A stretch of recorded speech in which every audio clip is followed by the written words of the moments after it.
Last time we discussed, it was prior to opening day when the man to my, I don't know, left, right on YouTube, Javier Reyes of Locked On Padres predicted that the Padres would sweep the Giants in the opening series. Yours truly predicted a split. What actually happened? A split. Yes, that's right. These two teams are going to face off again. So we're going to discuss the series that was and the series that's coming up next. You are Locked On Padres, your daily San Diego Padres podcast. Part of the Locked On Podcast Network, your team every day.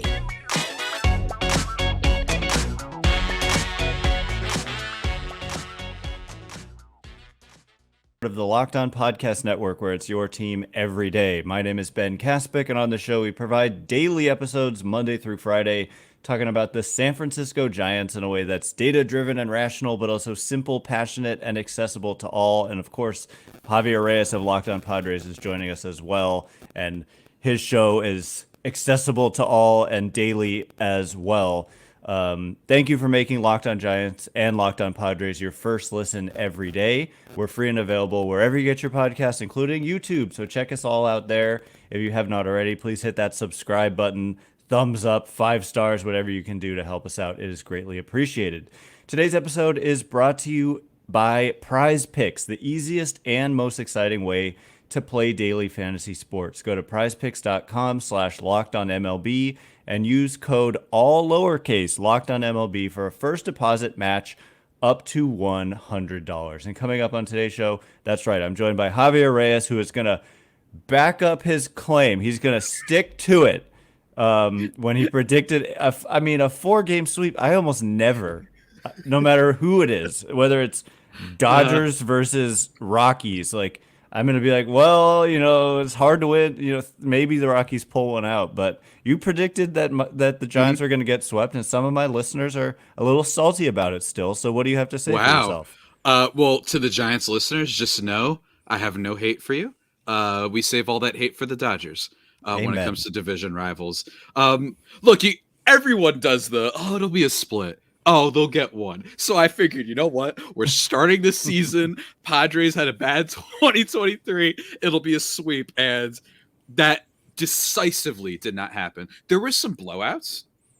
So I guess the vibe of like, wow, this could be like a real slant and one team's favor did happen. The last game of the series, the Padres had a blowout. But then the Giants in the Saturday game, it was basically a blowout. 9-1 going to the ninth. Until the Graham Pauley Eggy Rosario out of nowhere. Yeah. For those who aren't familiar with the Chris Paul, hits a 3 to cut the lead down to 42 meme. Like, that's kind of the energy that had. But it was still, it happens. But I'm still excited to recap not just that series really quickly, but also another Giants series. Because, again, it's the one division and I don't subscribe to you have to hate everyone in your division. I think most divisions you have one you hate and others that you sports hate. You know what I mean? Where it's like, yeah, I hate the Giants. Like, yeah, screw you guys. But not in like a real vengeful, like, I'm going to tweet about you on Twitter and like constantly mock you. You know what I mean? Like, that's the difference. So all love for me. Yeah. I'm sorry to your listeners that may hate me. I think they'll forgive you after your Dodgers statement, and I think we can all agree. I mean, because I was there. I was in San Diego. I was in Los Angeles, and like in San Diego, cool vibes. It was like a friendly rivalry. In LA, it's like, ugh. I mean, this is just a nightmare. I mean, especially because the Giants got swept in LA 2 games in a row by a score of 5-4, losing. So those games were tighter than maybe it seems in their record. But I just want to go back to that opening series and discuss kind of first impressions of each other's teams, I guess, and then impressions of our own teams so far through the season, and then eventually like preview what's to come. And so for me, my impression is kind of like the Padres are what I thought they were, which is, I mean, I know there's some wonkiness, and I know that the run prevention has been a problem for the Padres as it has been for the Giants. But like, I guess the overarching thing that I took away was that like this team is not to be taken lightly, and a lot of people kind of write them off just because of what happened last year, and then they remove Juan Soto out of the equation. But it's like, no, you've still got a middle of the order that features Fernando Tatis Mm-hmm. and Manny Machado, and there's a bunch of other solid guys sprinkled in, and then you look at that starting rotation, and you've got to face, Yu Darvish and Joe Musgrove and Dylan Cease at the top of that rotation, and so those pitching matchups were tough, and I think that, that's kind of, I just added it all up, and that is kind of how I came to a split. Even though, I mean, it was kind of on the road to be able to split against that team. I don't know. Yeah. I came away impressed with the Padres. I still feel like there are question marks for sure. Like you're talking about names like Eggy Rosario Eggy Rosario, yeah. and Graham Pauley, right? These are like Mm-hmm. not household names to most people, and they're in the lineup, and I don't know. And then the bullpen, maybe there are some lesser, Yeah. like the Giants had some huge monster innings against certain guys in that bullpen. But I just think they're not to be taken lightly, and that they're definitely a team that could be just like I thought before the season. I still feel like they're a team that could definitely make noise in the National League, kind of, even though people are writing them off a little bit. Yeah, and one of the things we always talk about before we do our podcast is just like Ben and I both genuinely believe like any variation of Giants, D-backs, Padres can happen in the standings by the end of the year. The Padres could finish fourth, D-backs fourth, whatever. D-backs were run differential people last year. And on the negative side of things, the Giants added like 27 different free agents. And then the Padres were pretty unlucky in certain regards last year. So I can genuinely see anything. And that first series was very 2023 Padres vibes in a lot of ways, but then also some good, hopeful ways where you saw, for example, I think I'd say the two best things that happened from that series were two things, and they're pretty obvious. The biggest stars, Yu Darvish, really cool, and the big thing with him has been health. That's it. I really do believe that at this, and by the way, that's a big if because he's getting older, so that's not some attribute of his skill set or lack thereof that's going to go away. You know what I mean? So this isn't some, oh, wow, that player who got hurt a lot. This isn't a Joel Embiid situation where it was just fluke injuries at the beginning of their career. It's like, no, this is a big thing with Darvish. And basically you can trace all of his bad performances to always there being a story about him being hurt. 2021, his first year, literally an all-stars first half, has some back injury, and I think another injury on top of that. Bad in the second half, great the entire year after, and then last year injured, shut down, had a bad season. So it was really cool to see him still show he's got the stuff. I believe in that first start, He was really good. I mean, I was surprised. I was surprised at how good he looked. I mean, to me, it looked like his mechanics were a little different. I don't know if it's because of just where I was sitting or what, but it looked like his like arm circle had shortened a little bit. Like it just looked like the Dylan Cease kind of short arm thing. That Lucas Giolito also does. It kind of looked to me like Darvish was doing that, and I don't. Maybe it was just because I was like kind of viewing him from the side, and I don't know that I've ever seen him pitch live. But I mean, the ball was coming out of his hand really well. Logan Webb also pitched well in that game. So shocker, yeah. Well, Logan Webb, shopper. He did not pitch well against the Dodgers, unfortunately. He did not. Yeah. No. So, and my first impression that came out of that series, which has changed a little bit after the sweep in LA, was that the Giants' offense was kind of relentless in that series outside of that final game. They just the new look offense kind of showed up, and you had Matt Chapman like making a difference. You had Jung-Hoo Lee immediately like showing that he could handle major league pitching in that series. And Jorge Soler slumped in the Padres series, but he hit a 452-foot homer last night. And then the Giants pitching. How about Kyle Harrison, like the young Kyle Harrison? He gave up a homer to Machado, a homer to Tatis, but that was it. And Jordan Hicks in the starting rotation, 5 shutout innings. And this is, obviously the longtime reliever, Jordan Hicks, who looked really good. And so, and then in the finale, the Giants had to go with a guy they called up from the minor leagues, and that was the blowout game. So I think there were a lot of positives that the Giants took out of that series. But yeah, coming up in a minute, I want to get more into this. But talk about all the different factors for these teams, but I think you have something you wanted to discuss first. That's right. Thank you for bringing up the word factor, Ben, because let me tell you, one of our sponsors today, they're literally called Factor. That's right. And they will play a factor into your life. And what do? They allow you to eat stress-free this spring with Factor's delicious, ready-to-eat meals. Every fresh, never frozen meal is chef-crafted, dietitian approved, and ready to eat in just 2 minutes. Look, it's tough out here. You and I were recording podcasts. We're, in your case, going to the games. Sometimes it's nice to just have a ready prepared meal for you, and Factor's here to help you out. Choose from a weekly menu of 35 options, including popular options like Calorie Smart, Keto, Protein Plus, or Vegan and Veggie. That's right. So whatever it is, or however you choose to conduct your food consumption, the folks at Factor have you covered. Get started today and fuel up your springtime goals. It's really fantastic. It's fast. It's efficient. They help you out. And also what I like is that they've got some nice shrimp meals. I've been on a shrimp kick lately, Ben. I don't know what's been going on. I've been in a real shrimp flick lately. Yeah, that's awesome. And we're on a vegan thing, and we literally have Factor meals in our fridge right over there to my right. So there you go, ladies and gentlemen. So you might be wondering, I've been listening to Locked On podcast for a while. Like, what's my deal? Well, let me tell you, ladies and gentlemen, head to factormeals.com/LockedOnMLB50 for, you guessed it, 50% off your first box plus 20% off your next box. So not just one, 50% off your first box, 20% off your next. That's code LockedOnMLB50. Again, LockedOnMLB50 at factormeals.com/LockedOnMLB50. I'll keep saying that till the cows go home. 50% off your first box plus 20% off your next box while your subscription is active. And folks, we're not done yet. No. We're not done yet. We also got to talk to you about not food, but food for your gambling. Food for your, that's a tough transition. Whatever. I tried. What can I say? But PrizePicks. Food for your wallet, man. Yeah, food for your wallet. There we go. Food for your wallet. Yum. Yeah. Hey, the wallet literally can look like a. I know. Yum. So it fits.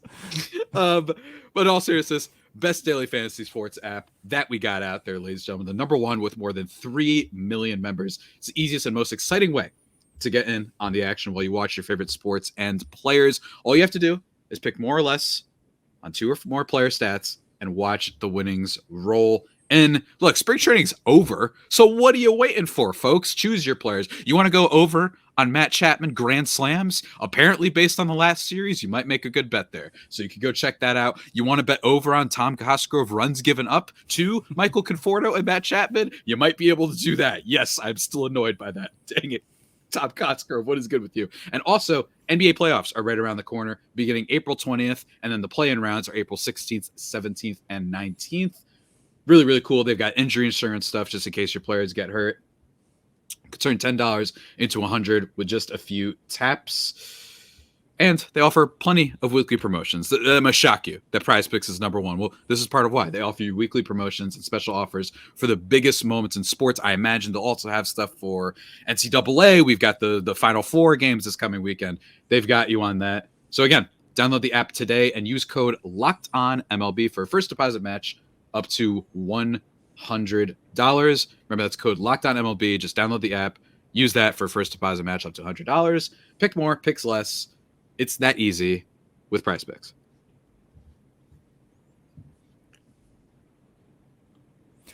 All right, and we're back on the Locked On Giants and Locked On Padres crossover. And I want to. There was some stuff we were talking about before we started recording about the league in general. So I want to open this segment up to also broader discussion about the league in general. If there are any topics that you wish to discuss, it's funny. And also then finally, lastly, we'll kind of look ahead to this upcoming series. But impressions of our team so far, because for the Padres, they played the 2 games in Seoul, South Korea, and then they played the Cardinals. And for the Giants, there was that Padres series, which to me, came away from it with it was a positive to go on the road, play that tough team. I know the last game was a bummer for the Giants, but they kind of looked pretty good in that series and really could have won on opening day. They had a lead in the 7th inning. and but then they went to LA and just got swept. And so things are feeling a little different, I must tell you. Like for your listeners who witnessed the Giants and that series, what just happened to the Giants is they went to LA and they got smacked. They got hit around. They got Shohei. Well, actually, Ohtani was pretty quiet. He did homer in his last at bat, which is, by the way, the point of what you wanted to bring up. But Mookie Betts is on an unbelievable tear. The dude just can't make an out right now. It's unbelievable. I was saying today on my podcast that I really feel like you could take out Mookie Betts, Shohei Ohtani, and Freddie Freeman, and that would still be a good team. Like, it's way better than a lot of teams. Yeah, which is why I think that they're not a team to use, especially in the early going, to judge how some of your players are. They're just so stacked. So it's like, okay, Logan Webb had a bad start. It's this Dodgers lineup, Justice League Avengers combined. Like, that's what we're talking about here. But even still with that, like the Padres played the Dodgers too, and they gave up 11 runs to them. They managed to pull out a victory and then send Dodger fans into an absolute mania because then the gambling stuff broke. And what Ben was alluding to, by the way, is from Sam Blun over at The Athletic. The fan that caught Shohei Ohtani's first Dodgers home run received a signed bat, ball, and 2 hats. But the fan and her husband say the Dodgers separated them, refused to authenticate the ball, and pressured her into a quick deal. You guys should go read that full story. And also, Ohtani said via his new interpreter, I should say, I was able to talk to the fan, was able to get it back. Ohtani never met the fan, according to this reporter of The Athletic. So just shouts to the Dodgers. And I bring this up to say, hey, maybe weird karma in this case / weird just vibes and mojo will sink them. That's what we must hope for. But Ben, yeah, like in general, I also just realized in the first segment I said that there was 2 things, my 2 takeaways. One was Darvish, the other one was Tatis. 2 home runs in a losing effort, but still you saw them only like maybe 4 guys in the league can hit the way, especially that second one. I enjoyed it. The plate. It's one of those things where like you can't help but admire it. And for Padres fans, for the record, Tatis's max exit velocity already better than what he posted last year, which was 113.4. This year it's at 116.7, which is top 1% of the league. So I was gonna say that's even 113.4 is exactly great. The overall exit velocity is not fully there just yet, but I'm just saying there's been some numbers, by the way, too, that like his home runs are already like harder hit than any home runs he had last year. He's back. That would be my one impression. So MVP version of Tatis could very well be back, which is huge for the Padres. But I'd say those are the big headlines. But man, the Padres have kind of been treading water, Ben. Like that's kind of been the vibe so far, where aside from Darvish and then 2 days ago now, Joe Musgrove's start, not the best starting pitching performances. I'm not worried about Dylan Cease or anything like that. Not yet, anyway. I wasn't too worried about Joe Musgrove and he bounced back. Michael King, though. Michael King's a little bit of a problem, and he is one that you are going to face in this series. It won't be the first game. We'll get Cease on Friday versus Jordan Hicks. I cannot wait for that matchup because I was high on Jordan Hicks heading into this year, and he killed the Padres last game. Didn't give up a single run, which, for the record, peak Padres. Anyone making their debut in any format, I know this isn't his major league debut, but as a starter in a lot of ways, they will get, I mean, they literally got no hit once, I believe, by Ryan Nelson. And I forgot the name of the other guy who no hit them, it wasn't even that good. And he was like a AA starter. So that's peak Padres. But with this team, Michael King, velocity was down in his start against the Giants. So while they did win that game 13-4, I think people might not have noticed. 2 miles per hour down on the fastball, 1.9 on the sweeper, 2.1 on the sinker, 1.5 on the changeup. Pitches that he threw a decent amount. This isn't one of those things where he threw a slider that was slower. Who cares? This is like his main bread and butter, and he walked 7 guys. So I would argue that is the single most important thing for the Padres this weekend. If you're a fan, pay attention to Michael King. If the velocity is down again and he gets roughed up, or frankly, even if he doesn't, that's definitely an issue for sure. Velocity is something that you can, especially for someone who throws hard. Not Joe Musgrove. I don't care if Joe Musgrove's throwing like a little bit slower. That's not his thing. So that is, in my opinion, the number one thing if you're a Padres fan that you should be looking out for this weekend. I think Cease will be okay. Michael King is the one that I want to look at because that's scary, especially for a guy that you just acquired as essentially the headliner of the Juan Soto deal. So. Yeah, and following up on that, just to Mm. give one more pitching impression Mhm. that I had of the Giants is it really speaks to something that you said in the last crossover that we did just Mhm. whatever a week ago, that this version of the Giants, they've given up 6.6 runs a game on average, Yeah. which the Padres are in a similar spot in terms of runs allowed per game. Mhm. It's hard to win when you're giving up 6, 7, mostly 7 Yeah. runs a game, right? It's hard to overcome that. Giants Mhm. are scoring over 5 runs a game, which is pretty solid. They've only scored less than 4 one time, and they Mhm. scored 3, and it was Mhm. in that blowout on Sunday. But one of the things I have to say about that is that they're a little bit shorthanded. Like Mhm. you have mentioned, like the Giants being like a second half team Mhm. potentially, but like Blake Snell, he's not going to pitch in this series, but he pitches on Monday. He Yeah. pitches the day after the Padres get out of town. Mhm. Alex Cobb is so far ahead of schedule. He literally could possibly be back in like 5 days. Mhm. And so then you start to shift some of these guys who have been in the rotation, like Keaton Wynn, and you maybe move him to the bullpen. Keaton Wynn had a solid start against the Dodgers, gave up 3 runs in 5 innings, which is like if you can do that against the Dodgers as a young pitcher, that's a really good outing. And so I think that'll help stabilize some of the weirdness that we've seen Mhm. with the Giants pitching staff. And then I don't know if Cobb will actually be back quite that fast, but it looks Mhm. like probably April as opposed to what it was looking more like mid-season when spring Mhm. training got underway. So he's just like a miracle healer. And then you add Robbie Ray. So I think that like that's my takeaway so far is like they're 2-5. They've played 2 really good teams on the road, including the Mhm. best lineup in baseball by far, in my Mhm. opinion. And I think they were 1 win away from a fine road trip. If they had Mhm. gone 3-4, that'd be perfectly fine going through these 2 towns. But they didn't. They went 2-5, but only 155 games to go. So Yeah, it's exactly. not like there's a lot of time left or anything. Hey, I remember, and for the Giants listeners, I remember back in the locker room days, if you remember that, you had been getting some crap because the Padres, I believe, I could be wrong, swept the Giants. It was one of their first series of the year. And then they came back to play them again shortly after, similar to this, and maybe lost only one game. And I remember people being upset and whatnot. Do you guys remember what season that was? That was the season when they won 100 and whatever games it was. So 7. 107 games, like this stuff can change fast. And don't get me wrong, there's a lot of things. I just talked about Michael King. In the case of the Padres, like inconsistent hitting, especially at the top of the order, you still have this vibe of why is it that when a man is on first and there's no outs, and now you have to face Bogarts, Tatis, and Manny, and all these guys that you're not that scared? That's a problem. This has been a problem for a year now. I mean, Ben, the PTSD of no outs, runners on first and second, Soto just drew a walk. You got Tatis, Bogarts, Manny, and they do nothing. Like not even move a runner up.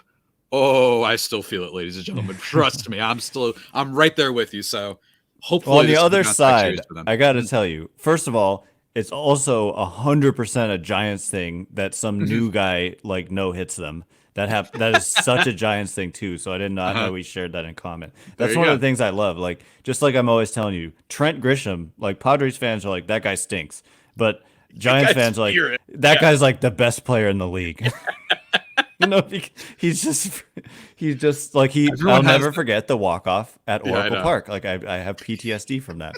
So anyway, coming up in just a minute, I want to wrap this up by previewing the upcoming series. Maybe we can also talk a little more smack about Shohei Ohtani and the Dodgers if we feel so inclined.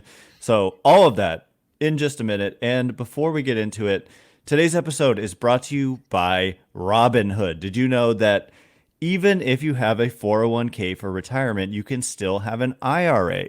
Robinhood has the only IRA that gives you a 3% boost on every dollar you contribute when you subscribe to Robinhood Gold. But get this, now through April 30th, Robinhood is even boosting every single dollar you transfer in from other retirement accounts with a 3% match. That's right, no cap on the 3% match. Robinhood Gold gets you the most for your retirement thanks to their IRA with a 3% match. This offer is good through April 30th. Get Robinhood at robinhood.com/boost. Subscription fees apply. And now for some legal info. Claim as of Q1 2024, validated by Radius Global Market Research. Investing involves risk, including loss. Limitations apply to IRAs and 401ks. 3% match requires Robinhood Gold for 1 year from the date of the first 3% match. Must keep Robinhood IRA for 5 years. The 3% matching on transfers is subject to specific terms and conditions. Robinhood IRA available to U.S. customers in good standing. Robinhood Financial LLC, member SIPC, is a registered broker dealer.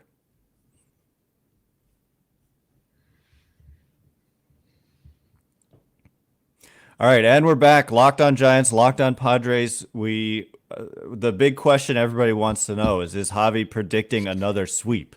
Is Javi going to say Padres are going to come in here to Oracle Park, Giants home opener, finally getting to play a home game? Y'all have played like, what, 6, 7 home games. Giants haven't played any, and they've had to go to L.A. and play a tough San Diego team. So, Javi, are the Padres going to 3-game sweep the Giants here? No, but I think we're going to get a good Cease game. I think that there's a potential of a real pitcher's due on Friday. I think Cease is going to be really solid. He wasn't bad in the first game against the Giants, just a little bit underwhelming considering, the big trade that happened at the end of the offseason, obviously. But it's weird. They're still not firing on all cylinders. It's way too early to read into body language and stuff. Although I will say, shouts to my guy, Joe Musgrove, just taking a shot seemingly at Josh Hader after the game 2 days ago, talking about how he's really happy that Robert Suarez, was able to, he said, it's nice to have a closer that will go more than 3 outs is what he said. So, boys. So shouts to Joe Musgrove, my guy, Java Joe, just being kind of like the ostensibly kind of the leader, dare I say. At least that's what it feels like for Padres fans of the clubhouse. This is tough because the Padres really underperformed offensively against the Cardinals. You cannot let players like Zach Thompson and Miles Michaelis make a lineup that is the Padres look so bad. Now, they did get a little bit unlucky. I've talked about it. Jake Cronenworth looks great, is what I would tell Giants fans. He got really unlucky in Tuesday's game, in which they end up getting blown out basically at the end of it.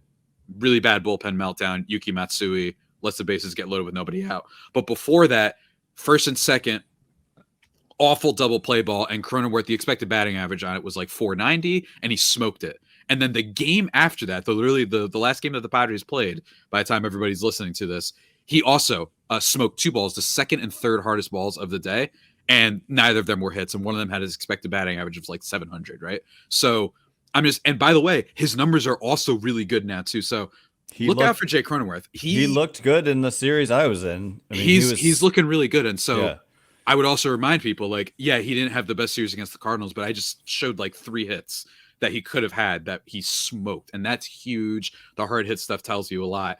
And I love to see that from Cronenworth. This is a guy who has had some poor showings over the past few years. He's had a decline in his batting skills. So maybe he's getting better. So that's a huge development for the Padres, especially since there's been some questions. Why are you batting him third? Well, maybe this is why. Maybe this is what he can be good at. So curious to see about that. But man, I mean, I can't get a read on this series whatsoever.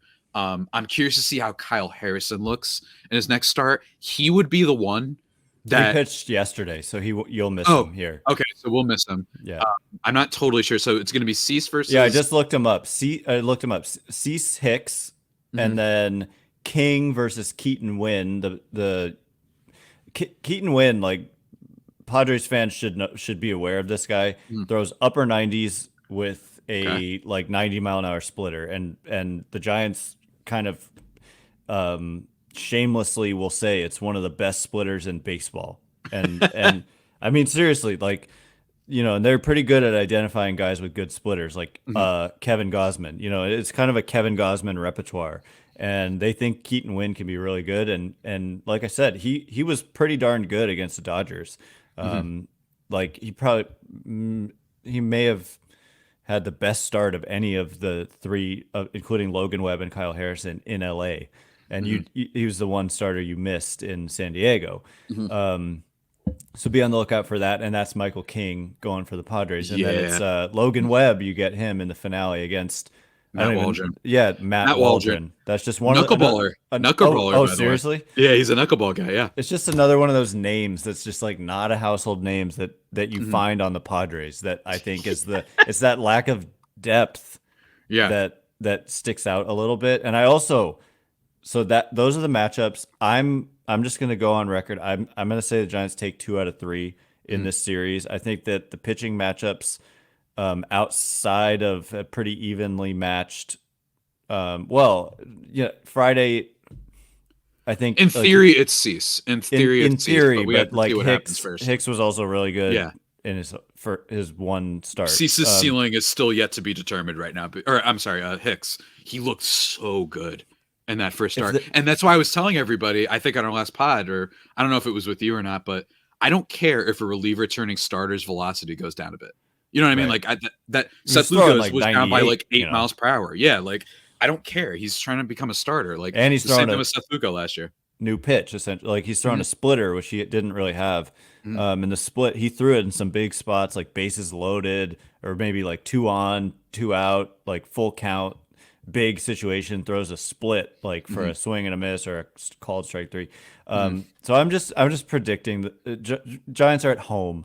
I think that plays a role. The home team, it's the opening day, opening series for the Giants. Yeah. So that's my prediction. But I also, and like basically here's how it goes down. You have to just win one of the first 2, and then you've got the Webb Waldron matchup, which I think is the most lopsided matchup of the series. No, with all due respect, I'm not familiar much with Matt Waldron's game, but still, it's Logan Webb at home, and so there you go. But I also want to give you a moment to do a little bit of a victory lap on your boy Michael Conforto, who has so far been the Giants' best player, because I know you wanted to throw it out there because you took some heat for kind of pumping him up. I did. I've been a truther on Michael Conforto for a while. And I still stand by it. I remember heading into the offseason before last year, all I wanted the Padres to do was to sign Michael Conforoto and extend Juan Soto. That was my wish list for the offseason. And don't get me wrong, last year was not great for Michael Conforoto. And it's not like he's super cheap either. Granted, on a 2-year deal, but in terms of AAV, not super cheap. That didn't go well. But so far, he's been great. Killed the Padres, not as much as Matt Chapman did, but still killed them. He's looked really good so far. And again, this guy's been a power hitter for a long time. It's just that he had a whole year off and with the injury. So I wouldn't be surprised by him. But I bring this all up because, hey, guys, sometimes just because someone's last recent performance isn't great doesn't mean it's going to stay. It's easy to be in the now. You know how many people yelled at me for saying maybe we shouldn't extend Manny Machado? Now, let me be very clear. I'm not saying he's going to be bad. But I'm just saying. I said 10 years from now, though? That might not be so good. My thing was like, what if we just wait? Let's see what happens. And we have a 25-year-old who's Ted Williams. Maybe we should allocate the money there. Maybe. Crazy idea, maybe. Maybe we should just wait. Maybe we wait on Yu Darvish to see if he posts a 4.5 ERA before free agency, so maybe you could get him for less and not extend him until he's 42. I'm getting on my Padres soapbox, but nonetheless, oh man, I'm with you on all those points. Just present. Things change, man. You want to keep the good players, but have some flexibility because things change. This is something you and I talk about all the time, where it's like, it's not necessarily because I think the guy we have starting is great. Everyone wanted the Padres to sign Nick Castellanos a few years ago. Juan Soto then becomes available. So just keep it open. You want to keep your Tatis. You want to keep a couple starters, but don't lock down your entire roster. Hopefully they turn it around this weekend. They definitely need to. I wish they could play like a Rockies or like just a team that's like an easy, like, let's go and face some pitching, especially in cores. And when the D-backs scored like 17 runs in one inning or whatever it was last week, like, damn you D-backs. D-backs just having the time of their lives right now. Like, they just got to enjoy and sit back and watch like 76 runs come home. And then I guess they played the Yankees after that. But even still, I agree. I think the Giants win 2 out of 3. I think the Padres fan base starts freaking out. And I'm going to predict that they win the Logan Webb, Matt Waldron matchup. Wow. Why? Wow.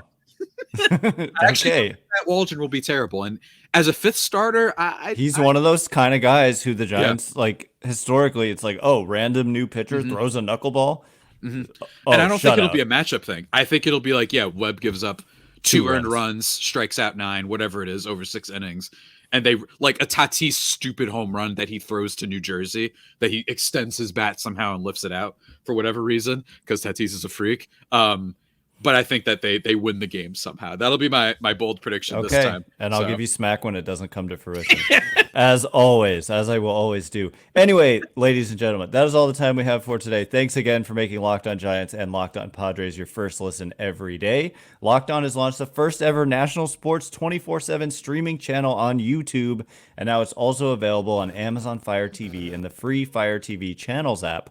Locked On Sports Today is here for you 24/7, covering the top sports stories of the day with the local experts of Locked On, plus our national shows covering every league. Find Locked On Sports Today now available on the free Fire TV Channels app. Once again, my name is Ben Kaspick. Check me out on Twitter at Ben Kaspick. That's Javier Reyes. Check him out on Twitter at Javipeno. You can see it there below. If you're watching on YouTube, Javiiipeno. Thank you so much, Javi, for joining the show today. Really appreciate it. Looking forward to this series and looking forward to speaking with you again next time. So really hope you all enjoyed today's episode. Thank you so much for listening. You are now Locked On Giants and Locked On Padres.